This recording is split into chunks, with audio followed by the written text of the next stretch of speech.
అందరికీ నమస్కారం. న్యూస్ స్కాన్కి స్వాగతం. ఈరోజు ప్రధాన దినపత్రికలోని వార్తల్ని విశ్లేషించుకున్నట్లయితే, మొదటగా ఈనాడు తీసుకున్నట్లయితే, ఆరోగ్యం, సంపద, సంతోషం అందరికీ ఇదే స్వర్ణాంధ్ర 2047 లక్ష్యం. ఆరోగ్యం, సంపద, సంతోషం అందరికీ ఇదే స్వర్ణాంధ్ర 2047కి లక్ష్యం. అప్పటికి అక్షరాస్యత 100%, ఆయు ప్రమాణం 80 ఏళ్ళు, తలసరి ఆదాయం $42,000 సాధిస్తాం. నియోజకవర్గాల వారి విజన్ రూపొందించి అమలు చేయాలి. స్వర్ణాంధ్ర 2047 దార్శనిక పత్రంపై అసెంబ్లీలో చంద్రబాబు. ఇది మళ్ళీ ఒక ఆంధ్రప్రదేశ్కి ఒక విజన్ డాక్యుమెంట్ అనేది చంద్రబాబు నాయుడు గారు ప్రకటించడం జరిగింది. 1995లో 95 నుంచి 99 మధ్యకాలంలో విజన్ 2020 అనే ఒక ఆంధ్రప్రదేశ్ విజన్ డాక్యుమెంటరీని ప్రకటించడం జరిగింది. ఆ విజన్ 2020 ప్రకారం ఆంధ్రప్రదేశ్ను అభివృద్ధి చేయడం జరిగింది. అప్పుడు అందరూ చాలామంది విజన్ ఇప్పుడు అభివృద్ధి లేదు కానీ ఇంకా 20 ఏదో డెవలప్ చేస్తారంటే ఆయన ఎగతాళి చేశారు. విజన్ 2020 డాక్యుమెంట్ని అందరూ కేర్లెస్గా ఒక ఎగతాళిగా చూశారు. కానీ దానివల్ల వచ్చిన ఫలితాలు, ప్రతిఫలాలు ఇప్పుడు అనుభవిస్తున్నారు. హైదరాబాద్ ఏ విధంగా డెవలప్ అయింది, అప్పుడు ఉమ్మడి ఆంధ్రప్రదేశ్ ఎంత డెవలప్మెంట్ అయింది, ఆ డెవలప్మెంట్ వల్ల ఆంధ్రప్రదేశ్లో ప్రజలు ఆర్థికంగా ఎంత డెవలప్మెంట్ అయ్యారు, ఆంధ్రప్రదేశ్లో యొక్క ప్రజలు, విద్యార్థులు ఇతర దేశాలకు ఉన్నత చదువులకి పోయి ఎంతమంది చదువుతున్నారు, ఉన్నత దేశాలలో అత్యున్నత శిఖరాలను అధిరోహించారు, వాటికి సంబంధించిన ఫలితాలను మొత్తం ఇప్పుడు మనం చూస్తున్నాం. అదేవిధంగా ఇప్పుడు విభజిత ఆంధ్రప్రదేశ్కి రెండోసారి ముఖ్యమంత్రి అయినటువంటి చంద్రబాబు నాయుడు గారు మొదటిసారి ముఖ్యమంత్రి అయినప్పుడే ప్రకటించాడు. కానీ మధ్యలో జగన్మోహన్ రెడ్డి గారు 5 సంవత్సరాల పాటు పరిపాలన చేసి రాష్ట్రాన్ని అస్తవ్యస్తంగా గందరగోళంగా చేశారు. అందుకనే రెండోసారి ముఖ్యమంత్రి అయినటువంటి చంద్రబాబు నాయుడు గారు మళ్ళీ కొత్తగా విజన్ 2047 అనే ఒక కొత్త డాక్యుమెంటరీని ప్రకటించడం జరిగింది. ఈ డాక్యుమెంట్ ప్రకారం అప్పటికి 2047కి ఆంధ్రప్రదేశ్లో 100% అక్షరాస్యత సాధించాలి. ఒక్కొక్క మనిషి జీవిత కాలం 80 ఏళ్ళు ఉండాలి. ఇప్పుడు అది ఇంచుమించు 60-65 సంవత్సరాలు ఉంది. తలసరి ఆదాయం $42,000 సాధించాలి. అంటే ప్రతి ఒక్క వ్యక్తి ఆదాయం కూడా పెరగాలి. నియోజకవర్గాల వారీగా విజన్ రూపొందించి అమలు చేయాలి. స్వర్ణాంధ్ర 2047 దార్శనిక పత్రంపై అసెంబ్లీలో నిన్న చంద్రబాబు నాయుడు సుదీర్ఘంగా మాట్లాడటం జరిగింది. ఆ కార్పొరేషన్ రుణాలు రాజ్యాంగ విరుద్ధమే. జగన్ సర్కారు నిర్వాహకాలను కడిగేసిన కాగ్. ప్రత్యేక మార్జిన్ మనీ కార్పొరేషన్ ఆదాయం కాదు, వైకాపా ప్రభుత్వ లోటుపాట్లను వెల్లడించిన కాగ్. వీళ్ళు కార్పొరేషన్ యొక్క ప్రత్యేక మనీ మార్జిన్ కూడా వీళ్ళ ఆదాయం కింద చూపించినటువంటి గనులు అనమాట. జగన్ చేసిన అప్పులు అపరిమితం. 2022-23 ఆర్థిక సంవత్సరం లెక్కలు తెరిచిన కాగ్. గ్యారంటీలు, పెండింగ్ బిల్లులు దాచేసి అప్పులు లెక్కించారని వెల్లడి. ఇప్పుడు వైకాపా నాయకులు గగ్గోలు పెడుతున్నారు. అప్పు మీరు బడ్జెట్లో 6 లక్షల కోట్లే ప్రకటించారు, కానీ బయట 12 లక్షలను ప్రచారం చేస్తున్నారని. బడ్జెట్లో ఎందుకు ప్రకటించారంటే మీరు గ్యారంటీలు, పెండింగ్ బిల్లులు అవన్నీ కూడా అప్పుల కింద మీరు దాచేశారు, వాటిని బడ్జెట్లో పెట్టలేదు కాబట్టి ఆ అప్పుల కిందకు రాలేదు. కానీ అనఫిషియల్గా అవన్నీ కూడా అప్పులే. 2022-23లో 341 రోజు అప్పులే. 2022-23 సంవత్సరం అయితే సంవత్సరం కొనాకు అప్పు చేస్తూనే పోతున్నారు. రాష్ట్రంలో ఒక్కొక్కరిపై అప్పు $1,03,758. జగన్ సర్కార్ పరిస్థితి ఇది. ప్రపంచ స్థాయికి చేరిన జగన్ అవినీతిపై విచారణ జరపాలి. సభ్యులు పట్టు ఏపీ ప్రతిష్టను దెబ్బతీశారని మండిపాటు.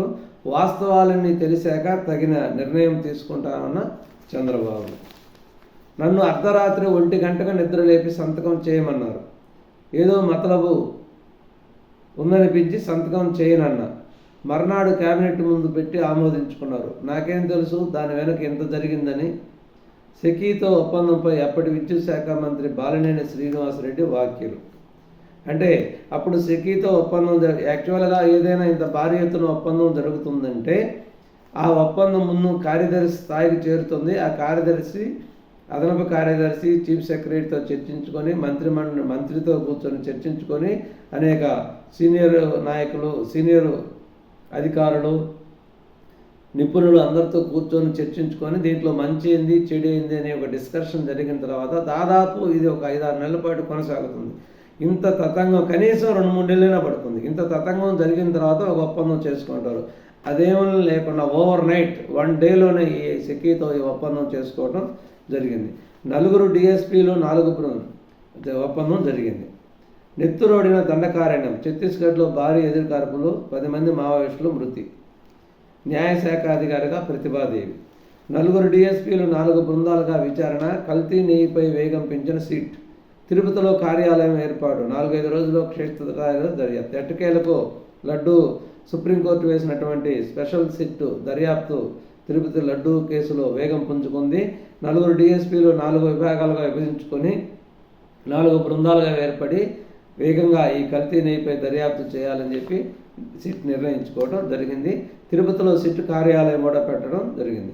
మహారాష్ట్ర, జార్ఖండ్ ఎన్నికల ఫలితాలు నేడే ఉదయం 8 గంటల నుంచి ప్రారంభం కానున్న కౌంటింగ్. వయనాడులో తేలనున్న ప్రియాంక అదృష్టం. విద్యార్థులకు 10 రోజుల్లోపే అమెరికా వీసా.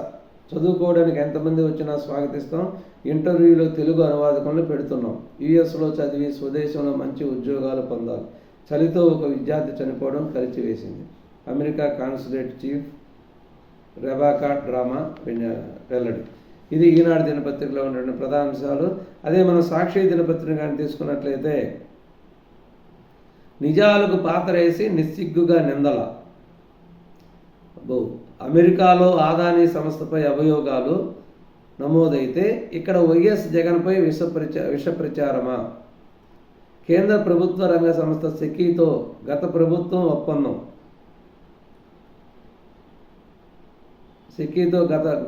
ఒప్పందం. ఆదానితో రాష్ట్ర ప్రభుత్వానికి ఏమి సంబంధం? ఆ ఒప్పందంలో ఉన్నది రాష్ట్ర ప్రభుత్వం, కేంద్ర ప్రభుత్వం. పైగా సెకీ తనకు తానుగా యూనిట్ 249కి సరఫరా చేస్తామని లేఖ రాస్తూ ముందుకొచ్చింది.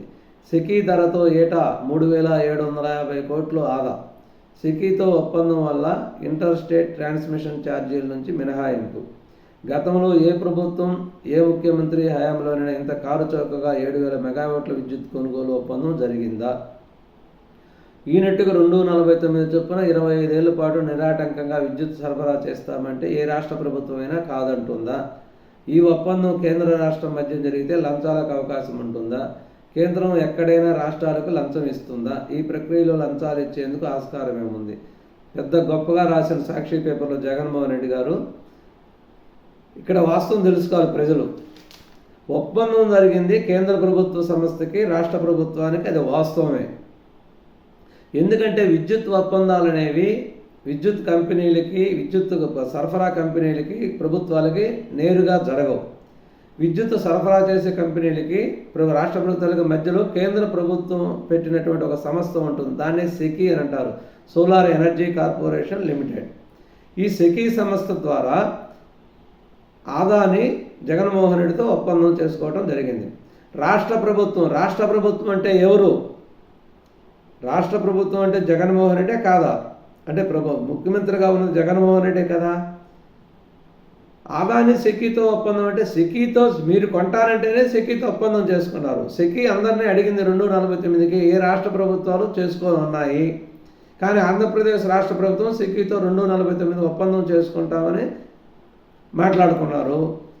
ఈ వెనక జరిగిన భాగోతం గురించి కూడా చెప్పలేదు. ఎవరికి అర్థం కానంత పిచ్చోళ్ళు కాదు ప్రజలు. అంటే రాష్ట్ర ప్రభుత్వానికి, కేంద్ర ప్రభుత్వానికి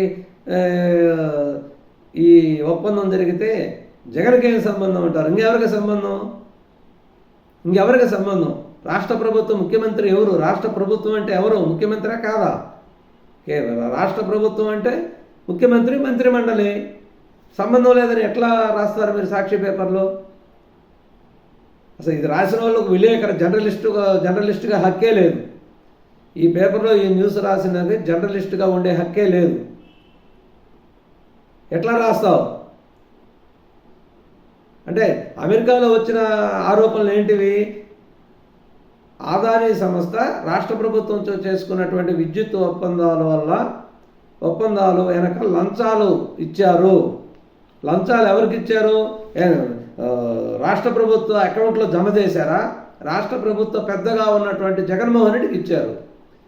అంటే రాష్ట్ర ప్రభుత్వం నిర్ణయం తీసుకోదు. రాష్ట్ర ప్రభుత్వంలో నిర్ణయం తీసుకునేది ముఖ్యమంత్రి అయినా కాదా? ముఖ్యమంత్రి నిర్ణయం తీసుకొని అంటే ఆదాని నుంచి జగన్మోహన్ రెడ్డి గారు చీకటిలో లంచం 1750 కోట్లు లంచం తీసుకొని ఈ ఒప్పందం మనం చేసుకుంటామని ఒప్పుకోవటం వల్ల సెకీ మీకు లెటర్ రాసింది. ఆ లెటర్ ప్రకారం మీరు 249కి ఒప్పందం చేసుకున్నారు. మరి మీరు 249 పెద్ద గొప్ప అంటే మరి ₹1.99 ఒప్పందం చేసుకున్న వాళ్ళు ఏమనాలి? సమర్థించుకున్నా కూడా దానికి ఒక పద్ధతి ఉండాలి. ఈ విధంగా అడ్డగోలుగా రాస్తే ఎట్లా? ఆ ఒప్పందం రాష్ట్ర ప్రభుత్వం, కేంద్ర ప్రభుత్వం. రాష్ట్ర ప్రభుత్వం అంటే జగన్మోహన్ రెడ్డి, కేంద్ర ప్రభుత్వం అంటే కేంద్ర ప్రభుత్వం నియమించిన సంస్థ. కేంద్ర ప్రభుత్వం అంటే భారతదేశం అంతా ఉండదు. సెకీ అనే సంస్థ అంటే ఈ ఒప్పందాలు చేసుకోవడానికి ఒక ఆర్గనైజేషన్ని పెట్టింది కేంద్ర ప్రభుత్వం. ఆ ఆర్గనైజేషన్లో ఉండే ఎంప్లాయీస్ ఏంది, పలానా స్టేటు మాతో ఒప్పందం చేసుకుంటుందంట, మీరు సహకరించండి అంటే వాళ్ళు లెటర్ రాశారు. అంటే మీ ఒప్పందానికి మధ్యవర్తిత్వం చేశారు, త్రూ లెటర్ రాశారు. అట్లని సెకీ ఒప్పందం చేసుకుంటే ఈ లంచం తీసుకున్నది వాళ్ళు కాదు కదా. మీరు ఒప్పందం చేసుకుంటా అంటే వాళ్ళు మధ్యవర్తిత్వం చేశారు. చేయాల్సిన తప్పులన్నీ చేసి రాష్ట్రాన్ని ఒక సర్వనాశనం చేసి మళ్ళీ రాతలేందండి.